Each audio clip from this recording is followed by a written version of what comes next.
Hi all, അസ്സലാമു അലൈക്കും. എല്ലാവർക്കും അസാസ് ഫുഡ് മാജിക്കിലേക്ക് സ്വാഗതം. ഇന്നത്തെ റെസിപ്പി ചിക്കൻ വെച്ചിട്ടുള്ള ഒരു സ്റ്റൂ ആണ്. പക്ഷേ ഈ ഒരു റെസിപ്പിക്ക് ഒരു പ്രത്യേകത ഉണ്ട് കേട്ടോ. ചെറിയൊരു അബദ്ധത്തിൽ സംഭവിച്ചതാണ് ഇത്. അത് ഞാൻ വഴിയെ പറയാം. പാചക പരീക്ഷണങ്ങളിൽ അബദ്ധങ്ങളിൽ നിന്നാണല്ലോ ചിലപ്പോൾ പ്രതീക്ഷിക്കാത്ത രുചിക്കൂട്ടുകൾ നമുക്ക് കിട്ടുന്നത്. അത്തരത്തിലുണ്ടായ ഒരു ചിക്കൻ സ്റ്റൂ ആണ് ഇത്. ഉണ്ടാക്കി വന്നപ്പോഴോ അടിപൊളി ടേസ്റ്റ്, വീട്ടിലെല്ലാവർക്കും ഇഷ്ടപ്പെടുകയും ചെയ്തു. അപ്പോൾ വിചാരിച്ചു നിങ്ങൾക്കായി അതൊന്ന് കാണിക്കാമെന്ന്. അപ്പോൾ നമുക്ക് ഈ ഒരു ചിക്കൻ സ്റ്റൂ എങ്ങനെയാണ് റെഡിയാക്കുന്നതെന്ന് ഒന്ന് കണ്ടുവരാം. ആദ്യം പാനിൽ വെളിച്ചെണ്ണ ഒഴിച്ച് എണ്ണ ചൂടായി വരുമ്പോൾ പട്ട, ഗ്രാമ്പു, ഏലക്കായ്, ജാതിപത്രി, വഴനയില, കറിവേപ്പില, പിന്നെ ഒരു 4 പച്ചമുളക് നീളത്തിൽ കട്ട് ചെയ്തതും പിന്നെ ഇഞ്ചി വെളുത്തുള്ളി ചെറുതായി മുറിച്ചതും ചേർത്ത് നല്ലോണം വഴറ്റുക. ഇഞ്ചി വെളുത്തുള്ളി ചതച്ച് ചേർക്കുന്നതിനേക്കാളും സ്റ്റൂവിൽ ചെറുതായിട്ട് കട്ട് ചെയ്തിട്ട് ചേർക്കുന്നതാണ് കേട്ടോ നല്ലത്. അടുത്തതായി ഇതിലേക്ക് ഒരു സവോള നീളത്തിൽ മുറിച്ചതും അല്പം ഉപ്പും ചേർത്ത് വഴറ്റി അല്പസമയം പാത്രം അടച്ചു വെച്ച് തീ സിമ്മിലാക്കി വെച്ചിട്ട് നമ്മുടെ ഈ ഒരു സവോളയൊക്കെ വഴന്ന് വരുന്നവരെ നല്ലോണം വേവിക്കുക. ക്ഷമിക്കണം, നമ്മുടെ സവോള ചെറുതായിട്ടൊന്ന് കളറ് മാറിയിട്ടുണ്ട് കേട്ടോ, കരിഞ്ഞിട്ടില്ല, ഒരു ബ്രൗൺ കളറായിട്ടാണുള്ളത്. സവോള ഒന്ന് വാടി വരാൻ വേണ്ടിയിട്ടാണ് ഞാൻ പാത്രം അടച്ചു വെച്ചത്. അപ്പോൾ അതിൻ്റെ ഇടയിൽ ഗസ്റ്റ് വന്നതുകൊണ്ട് എൻ്റെ ശ്രദ്ധ മാറിപ്പോയി. അപ്പോൾ എന്തായാലും ഞാൻ ഇതിൽ നിന്ന് ഈ ഒരു സവോളയിൽ നിന്ന് ഞാൻ മാറ്റുന്നില്ല. അപ്പോൾ ഈ ഒരു സവോള വെച്ചിട്ട് തന്നെയാണ് ഞാൻ ഈ ഒരു സ്റ്റൂ ഉണ്ടാക്കുന്നത് കേട്ടോ. അപ്പോൾ എന്തായാലും നമ്മൾ കറി ഉണ്ടാക്കാൻ തുടങ്ങിയല്ലോ, അപ്പോൾ പിന്നെ പിന്നോട്ടില്ല.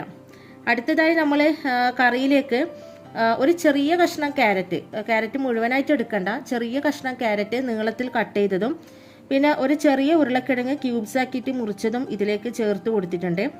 പിന്നെ ഇതിലേക്ക് ചിക്കനും ചേർത്തിട്ട് പിന്നെ അല്പം ഉപ്പും പിന്നെ കുരുമുളക് പൊടിയും കൂടി ചേർക്കുന്നുണ്ട്. പിന്നെ തേങ്ങയുടെ 2ാം പാലും കൂടി ചേർത്തിട്ട് നമ്മുടെ ചിക്കനൊക്കെ ഒന്ന് വേവിക്കണം. അപ്പോൾ നിങ്ങൾ കോക്കനട്ട് മിൽക്ക് പൗഡറാണ് ചേർക്കുന്നതെങ്കിൽ വെള്ളത്തിൽ അല്പം നേർപ്പിച്ചിട്ട് വേണം കറിയിലേക്ക് ചേർക്കാൻ വേണ്ടിയിട്ട്. അപ്പോൾ ഈ ഒരു തേങ്ങയുടെ 2ാം പാലിലാണ് നമ്മുടെ ഈ ഒരു ചിക്കനൊക്കെ വേവിക്കുന്നത്. അടുത്തതായി നമ്മൾ കറിയിലേക്ക് തക്കാളി ചേർത്തിട്ടില്ല. അപ്പോൾ സാധാരണയായിട്ട് സ്റ്റൂവിൽ നമ്മൾ തക്കാളി ചേർക്കാറില്ല. അതിന് പകരം അല്പം തൈരാണ് നമ്മൾ ഇതിലേക്ക് ഒഴിച്ചു കൊടുക്കുന്നത്. അപ്പോൾ നമ്മുടെ ചിക്കനൊക്കെ ഒന്ന് വേവട്ടെ. പിന്നെ ഒരു 6 അണ്ടിപ്പരിപ്പ് ചൂടുവെള്ളത്തിൽ കുതിർത്തതിന് ശേഷം മിക്സിയിലിട്ടിട്ടൊന്ന് പേസ്റ്റാക്കി എടുക്കുക.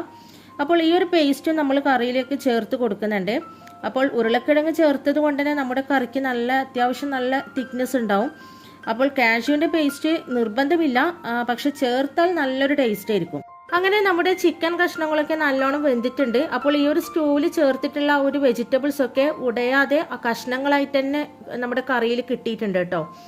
പിന്നെ അടുത്തതായി ഇതിലേക്ക് നമ്മൾ നേരത്തെ മിക്സിയിൽ അരച്ചു വെച്ച ആ ഒരു കാഷ്യൂവിൻ്റെ പേസ്റ്റും പിന്നെ അല്പം ഗരം മസാല പൊടിയും പിന്നെ മല്ലിയില ചെറുതായിട്ട് മുറിച്ചതും ഒന്ന് ചേർത്ത് കൊടുക്കുന്നുണ്ട്.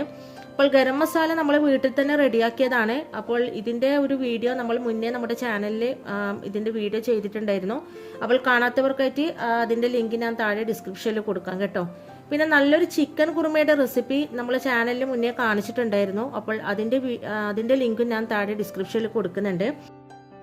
അടുത്തതായി ഏറ്റവും അവസാനം നമ്മുടെ ചിക്കൻ സ്റ്റൂവിലേക്ക് തേങ്ങയുടെ 1ാം പാൽ ചേർത്ത് കൊടുക്കുക.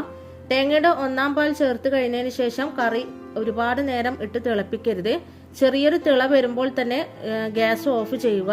ഇനി നമുക്കിത് കറി ചൂടോടെ തന്നെ വിളമ്പാം. അങ്ങനെ നമ്മുടെ ചിക്കൻ സ്റ്റൂ ഒരു സെർവിംഗ് ബൗളിലേക്ക് മാറ്റിയിട്ടുണ്ട്. അടുത്തതായി കുറച്ച് സാധനങ്ങളെ നമുക്കൊന്ന് നെയ്യിലൊന്ന് മൂപ്പിച്ച് ചേർക്കാനുണ്ട്. അതിനായിട്ട് ഒരു കടായി അടുപ്പിൽ വെച്ച് കൊടുത്തിട്ടുണ്ട്. ഇതിലേക്ക് നമ്മൾ പശുവിൻ നെയ്യാണ് ചേർത്ത് കൊടുത്തിട്ടുള്ളത്. പശുവിൻ നെയ്യ് തന്നെ എടുക്കാൻ ശ്രദ്ധിക്കുക. ഇതിലേക്ക് ഒരു ഏലക്കായ് ഒന്ന് ചതച്ചെടുത്തിട്ട് അതൊന്ന് നെയ്യിലേക്ക് ചേർത്ത് കൊടുക്കുക. പിന്നെ കുറച്ച് കാഷ്യൂസ് അതും പിന്നെ കറിവേപ്പിലയും ചേർത്ത് കൊടുക്കുക. എന്നിട്ട് ഇതെല്ലാം നല്ലോണം ഒന്ന് മൂപ്പിക്കുക. നമ്മുടെ കാഷ്യൂവിൻ്റെ കളറൊക്കെ ചെറുതായിട്ടൊന്ന് മാറി വരുമ്പോൾ നമുക്കിത് കറിയിലേക്ക് ഒഴിച്ചു കൊടുക്കാം. പിന്നെ ചിലർ ഇതിൽ ചെറിയ ഉള്ളി ചെറുതായിട്ട് കട്ട് ചെയ്തിട്ട് ഒന്ന് മൂപ്പിച്ചിട്ട് അതും നമ്മൾ ചിക്കൻ സ്റ്റൂവിലേക്ക് ചേർക്കാറുണ്ട്.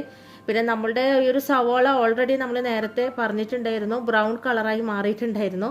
അപ്പോൾ അതുകൊണ്ട് തന്നെ ഞാൻ വേറെ ചെറിയ ഉള്ളി മൂപ്പിച്ചിട്ട് അത് ഞാൻ ചേർക്കുന്നില്ല. കാരണം അപ്പോൾ നമ്മുടെ കറിയുടെ ഒരു ടേസ്റ്റ് ആകെ മാറിപ്പോകും. അപ്പോൾ ഇൻഷാല്ലാ എല്ലാവരും ഒന്ന് ഉണ്ടാക്കി നോക്കുക.